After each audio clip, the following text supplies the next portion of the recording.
They say machines don't lie. Metal, plastic, wires, cold, logical things, unmoved by excuses or perfume or whatever story your spouse rehearsed in the mirror that morning. So, when I climbed into her car and the GPS chirped, last destination, Blue Orchid Hotel, I didn't panic. I didn't cry. I didn't even blink. I just stared at the screen like it had told me the weather. She'd told me she was visiting her mother. Again, for the third weekend in a row. Mom's not feeling well, she said, tying her hair into that ponytail she knew made her look younger. She just needs help around the house. Sure, moms need help.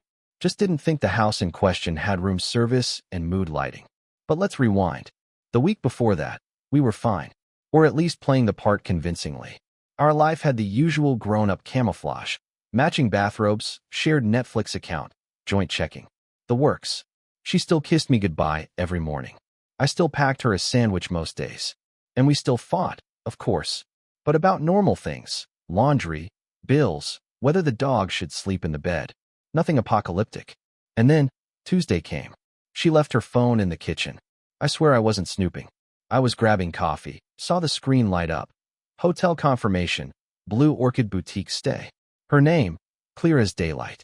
See you Friday, the message said, with a winky face.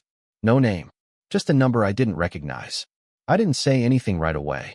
Instead, I smiled when she walked in, handed her that coffee like a good husband, kissed her cheek, let her lie straight to my face about client deadlines and back-to-back meetings. Let her walk right out that door with her little overnight bag, and even offered to water her mom's plants. I waited until Saturday morning to check the GPS in her car. And boom, there it was. Not even trying to hide. Just sitting there like a receipt in God's inbox. Blue Orchid Hotel.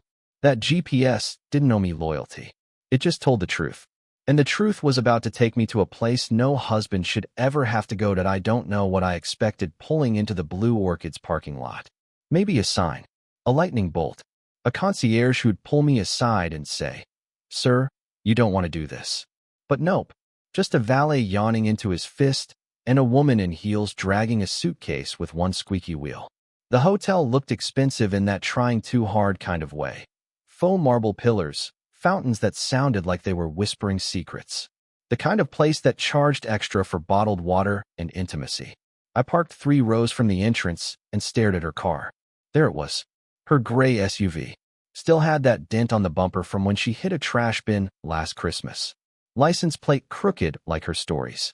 Sitting smugly in the lot like it had nothing to hide. I didn't get out right away. I just sat there with the engine running, watching the windshield fog up from my own breathing. And I thought about toast. Yeah, toast. Every Saturday morning for the past 6 years, I made her toast. She liked it barely golden, with a thin layer of butter, not margarine, not jam, just butter, and exactly 2 slices. I made it even when I was late, even when I was mad. Because that's what love is, right? Repetition, effort, half-burnt bread. And now here I was, watching her car rest at a hotel like it belonged here more than it ever belonged in our garage. I stepped out, locked my car, walked toward the lobby like a man headed for surgery. The front desk clerk looked up and smiled politely. "Checking in." "No," I said. "Just visiting someone." He nodded like he'd heard that line before. I glanced at the sign-in tablet. Guests were listed alphabetically. And there it was. Room 217 Monroe. That's her maiden name. She used it when she didn't want to be found. I didn't go straight up. I sat in the lobby for a few minutes, watching people come and go. A guy in a suit with a suitcase and guilt in his posture. A woman with sunglasses indoors and a neck full of excuses. This place wasn't a hotel. It was a theater. Then the elevator dinged, and I stood. 7 floors. 2 left turns. A hallway that smelled like roses and regret. And then, room 217. I stopped in front of it. Listened. Laughter. Low. Familiar. My hand hovered near the door. I wasn't sure what I wanted. Proof? Closure? Revenge? Instead, I pulled out my phone, opened the camera, and snapped a photo of her car from earlier, then one of the door. Just in case the story changed later. Because stories do change. But GPS doesn't forget. I didn't knock. Not at first. I just stood there, palm resting flat on the smooth wood, feeling the vibrations of their laughter through the frame like some twisted heartbeat. Then I remembered something she said once. If you're ever unsure about someone, check the little things. They don't lie. So, I reached down and turned the handle. Unlocked. Of course it was. The room smelled like vanilla lotion and betrayal. The curtains were half drawn. The bed was unmade. Clothes, hers and not hers, scattered like the aftermath of a storm with zero respect for vows. And there they were. Her. My wife. Hair down. Laughing at something on a screen. Wearing the robe she swore only felt right in our bathroom. Feet up on the bed like this was home now. And him. Some shaved jaw, cologne slick nobody who looked like he got cast as guy number 3 in a shampoo commercial. Shirt off. Socks still on. Confident in a way only the clueless can be. They didn't see me right away. I stood there like I was frozen in amber. But it wasn't shock. It was calculation. She looked up first. Her smile vanished like a magician's rabbit. He turned next. Squinted. Said, "Who the hell?" And I said, "Calm as a surgeon. Wrong room. My mistake." Turned. Walked out. No scene. No screaming. Just quiet footsteps and the buzzing in my ears like I just stepped out of a war zone. I hit the elevator button and stood there, watching the little red number climb down. She didn't follow. That hurt more than the rest of it combined. Back in the car, I sat with the engine off, the photo of her car still on my screen. It stared back at me like evidence in a trial I never knew I was part of. She said she was going to her mother's. The GPS said otherwise. And now I had faces, voices, robes, and half-finished room service. I had the whole rotten truth. I started the car, pulled out of the lot, and drove straight past our street, past our favorite diner, past the life we pretended was still intact. Because something inside me had shifted. The part of me that made toast every Saturday? He was gone now. I didn't go home. Home felt like a punchline now. A stage set someone had redressed for a play I wasn't invited to. Instead, I drove to a 24-hour diner. Not because I was hungry, but because betrayal makes your brain crave something normal. The clink of plates. The scratch of pins on notepads. The smell of burnt coffee and fried eggs. It steadies a man. I slid into a booth in the far corner and ordered the first thing on the menu. Pancakes. I didn't even like pancakes. But it gave me something to stab with a fork while my thoughts fell into formation. Across from me, a couple was arguing in low voices. Something about rent and someone's brother who hadn't paid them back. And somehow, I envied them. That was solvable. That was still inside the realm of normal. Me? I was orbiting a different planet now. One where the woman I loved used her mother as a decoy and her hotel points like a secret currency. I pulled out my phone. Stared at the GPS history again, like it owed me a second opinion. Blue Orchid wasn't the only destination on the list. There were others. Other hotels. Parks. A cabin out by the lake. She'd been meticulous in clearing messages, hiding receipts, but the GPS? That little electronic snitch? It recorded every stop. And it never asked for permission. I scrolled, taking screenshots, filing everything away like a case I was building. Not because I wanted to go full detective, but because when someone throws out your life like garbage, the least you can do is make sure you don't forget what it smelled like. The waitress brought my pancakes. I thanked her. She smiled the way strangers do when they know you're not okay but decide not to ask. I didn't eat. I just sat there with a butter knife in hand and one simple question rattling around in my head like a marble in a jar. What now? See, the thing about heartbreak is this. It doesn't come with instructions. No pop-up manual. No hotline to call. Just a void and your own dignity trying to claw its way back from the bottom. I wasn't going to scream. I wasn't going to cry. I wasn't going to knock on her mother's door and demand answers from a woman who wasn't even in on the lie. I was going to think. And then, I was going to act. Because here's what most people don't get about betrayal. It doesn't end when you catch them. That's just the opening credits. The real movie is what comes next. So I made a plan. Step 1. Proof. Not just GPS screenshots. I needed more. Something irrefutable. Something she couldn't spin into, "Oh, it's not what it looks like." I knew a guy from my college days, Evan. Used to do freelance cybersecurity.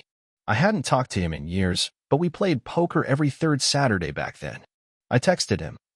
"Need help digging? You still dabble in truth and consequences?" His reply came 3 minutes later. "I live there." "What's the job?" Step 2. Storage. If you're planning a storm, you need to protect your valuables. I drove to a storage facility and rented a small unit. Threw in some spare clothes, important documents, a few framed photos of me, not us. The before version of me. The one I'd need to resurrect after this war was over. Step 3. Smile. Because the best kind of revenge starts with a grin. The kind that makes people think you're fine. That everything's just peachy. That you're still playing checkers when you've already set up the chessboard. I drove home just before sunrise. She wasn't there. Of course she wasn't. The garage was empty. Her robe was missing from the bathroom hook. And the note she usually left on the fridge, "Out with Mom. Be back after brunch," was notably absent. I guess even lies get tired. I sat on the edge of the bed, the one we used to share. The sheets smelled like lavender and absence. I didn't unpack. Didn't turn on the TV.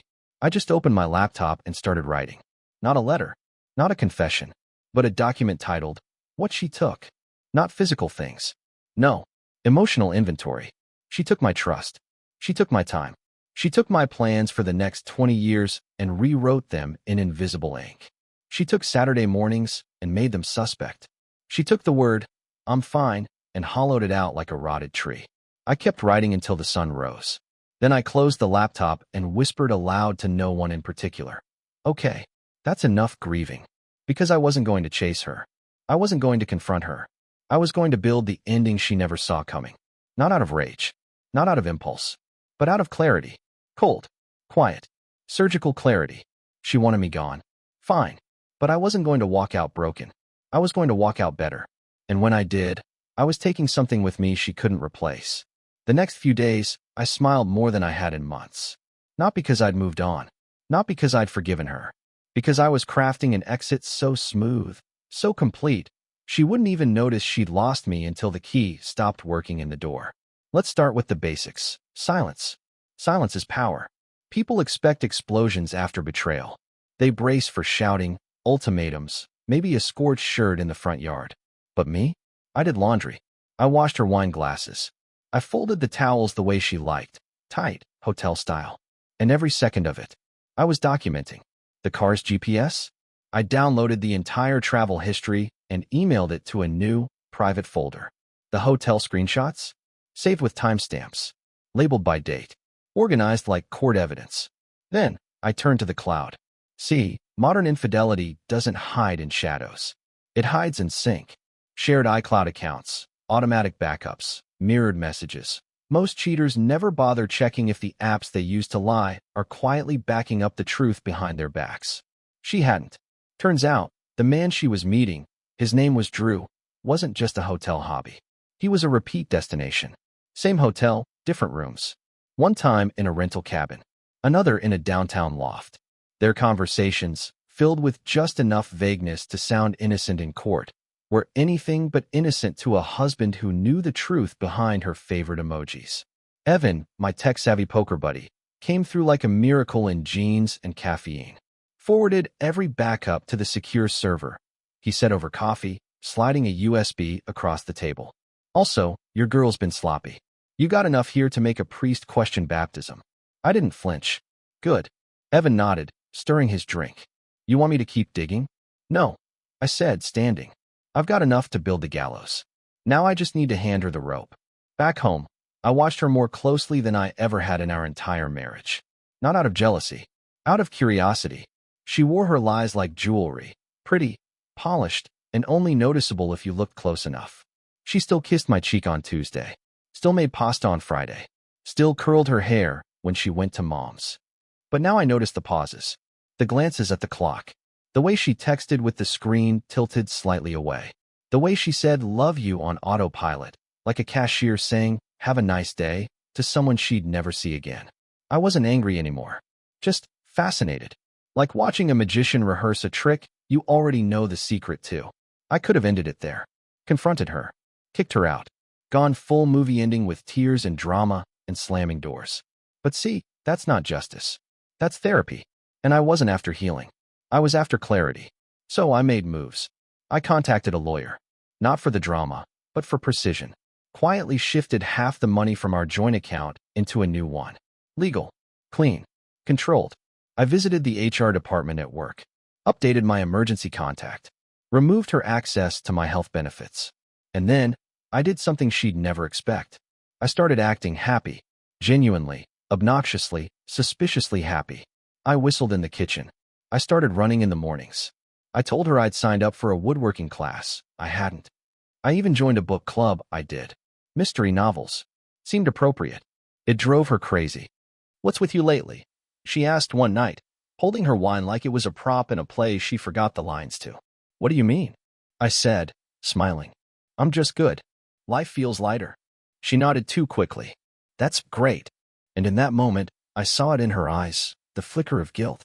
The sudden realization that maybe, just maybe, she'd pushed too far. That maybe I'd found someone else. Poetic, really. The cheater thinking she was being cheated on. I didn't correct her. Let her sweat. Let her dig the hole deeper. Because the more she slipped, the clearer my exit became. The final play came on a Sunday. She told me she had to help her mom with garden stuff. I nodded, handed her a bottle of wine to take with her. "Tell your mom I said hi." Then I waited exactly 20 minutes, took her spare keys off the hook, and drove back to the Blue Orchid. This time, I didn't go inside. I parked, walked around the back, and waited. And sure enough, there she was, same robe, same man, same room. Only this time, I didn't take a picture. I took her car. I drove it home, parked it in the garage, locked it, and left the keys in a sealed envelope on her pillow. Inside the envelope, I left a note. No accusations. No threats. Just one line. "You told me you were gardening." The GPS disagreed. And beside it, a USB drive. With everything. The hotel logs. The messages. The calendar events she forgot to delete. Everything. I left the garage door open, just enough for her to notice as she pulled in, on foot, red-faced and fumbling for a lie. I didn't greet her. I didn't even stay. Because by the time she stepped into the house, I was already gone. Not gone in shame. Gone in silence. Gone in control. Gone like a man who knew exactly what he was leaving behind and exactly what he was about to rebuild. Not revenge. Not justice. Just peace. The kind you don't ask for. The kind you take.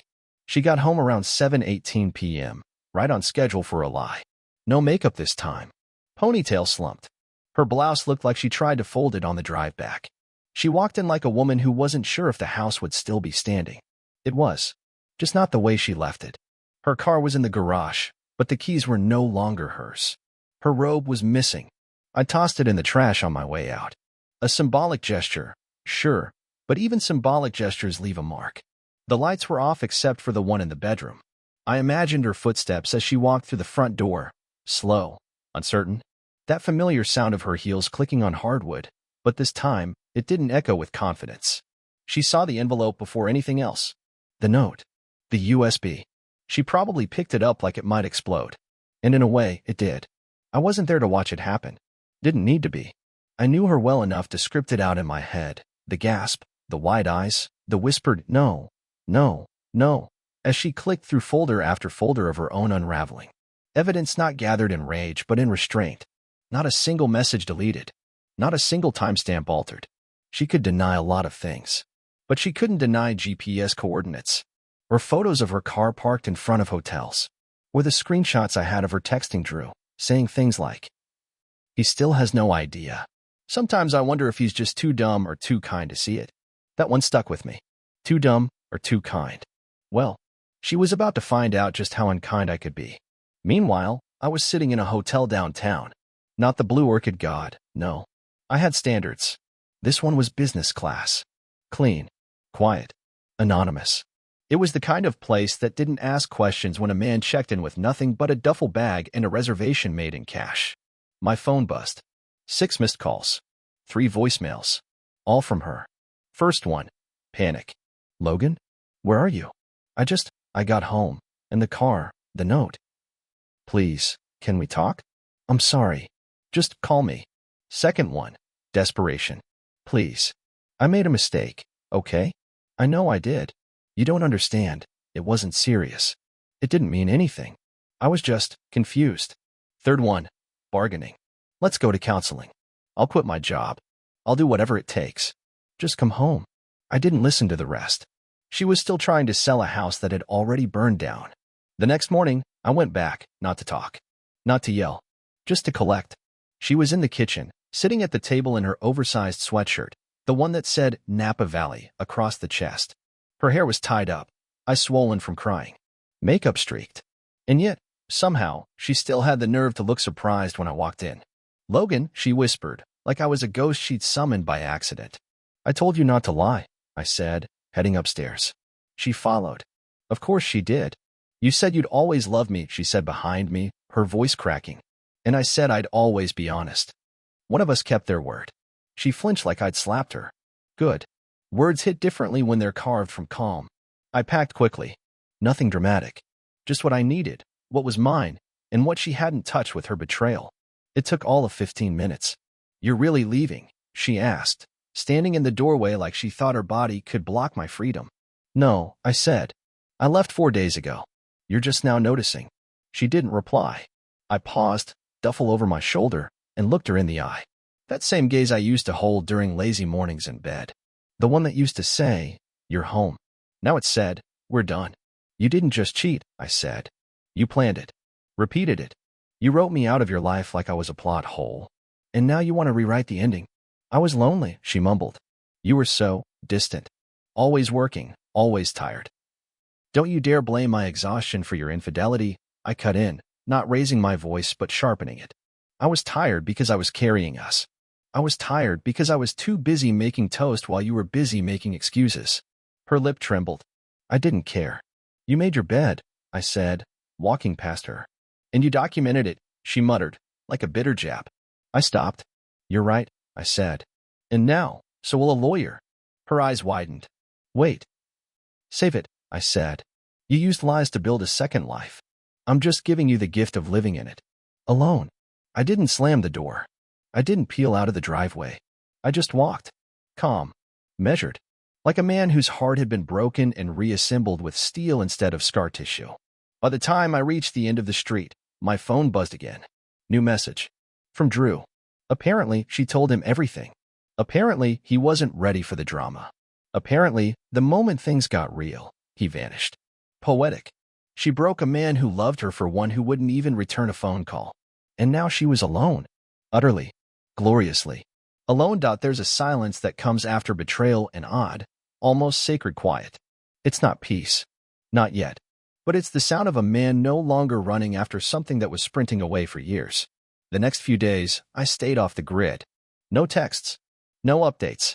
Just long walks, black coffee, and hours at the gym putting steel where softness used to be. Meanwhile, she was unraveling. She called my sister. Told her I was acting crazy, said I misunderstood everything. She reached out to mutual friends. Claimed I was spiraling. She even called my boss. But the funny thing about being the steady one in every room? People know when you're lying. And no one was buying the spin. Turns out, the woman who spent years carefully curating a public image, brunch queen, perfect wife, social butterfly, had never imagined what would happen when the mask slipped and no one rushed to catch it. I didn't smear her name. I didn't need to. Her silence in the group chat said more than I ever could. 1 week later, I met with my lawyer. A calm woman named Renee who wore glasses like a weapon and had a voice that could slice granite. She cheated. You have evidence. You went out clean. I can make that happen, she said, scanning the files I handed her. Photos. Screenshots. GPS logs. Organized. Timestamped. Irrefutable. This is surgical, she added, flipping through the packet. You were planning this for a while? No, I said. I was hoping I wouldn't have to. Renee nodded. We'll go for everything that's fair, and make sure she doesn't twist this around in court. You ready for what comes next? I've already been through the worst, I said. Now I'm just closing the door behind me. And I was. Because this wasn't about vengeance anymore. This was about rebirth. I found a place across town. Small, clean, quiet. It didn't have our memories in the walls or her perfume in the closet. The rent was modest, the view decent. But it was mine. All mine. 2 weeks after she was served, she showed up. Middle of the afternoon. I was working from home. She knocked like a stranger, 3 times, hesitant, like someone trying to enter a house that's already forgotten them. I opened the door. She looked smaller. Like guilt had shrunk her spine. Can I talk to you? She asked, clutching a folder to her chest. I stepped outside. Closed the door behind me. Didn't invite her in. She handed me the folder. Inside were letters. Old ones. From me. From her. Birthday cards. Notes we'd exchanged in years when things were good. I kept them, she whispered, because I wanted to remember who we were. I nodded. I know I messed up, she continued. I know I don't deserve forgiveness. But I just want you to know. I loved you. I just forgot how. I held her gaze for a long time. Then I said, "You didn't forget. You just stopped trying.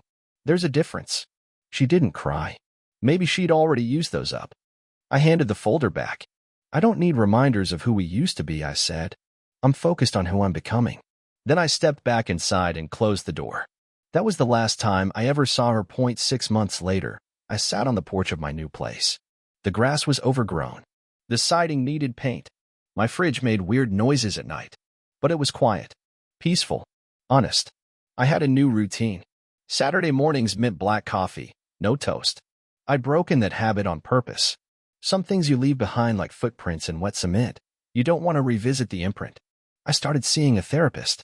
Not because I was broken, but because even men with steady hands need someone to help them rebuild the blueprint. I reconnected with old friends, took road trips, laughed more than I expected, met someone new slowly, casually, no grand gestures. Just eye contact and easy conversation. And this time, no pedestal, no fairy tale. Just two people. Honest, flawed, real. And I kept the GPS unit from her old car. Not as a trophy, not as a grudge, but as a reminder that sometimes the thing that tells the truth isn't a person or a promise. It's a machine with no heart, no lies, no bias. Just coordinates, just evidence, just facts. And in the end, that's what saved me. I never got my old life back, but I got something better. A new one. One where I don't chase lies, beg for affection, or toast bread for someone who's already eating at another table. She lost a man who would have walked through fire for her, and I lost someone who threw matches while I did it. So I win. Quietly. Absolutely. And forever.